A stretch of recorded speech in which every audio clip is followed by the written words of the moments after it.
Existen numerosos reportes acerca de sonidos extraños que están escuchándose en el cielo. El fenómeno se ha repetido en numerosas partes del mundo.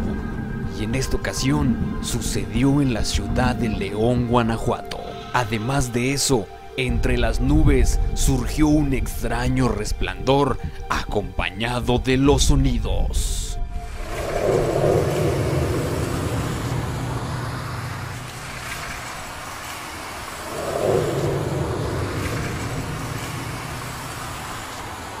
Dios que se manifiesta, arrepiéntanse. Ay, sí, tú.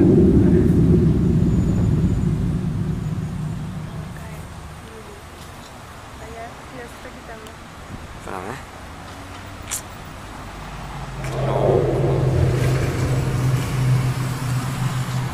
No mames, pero viene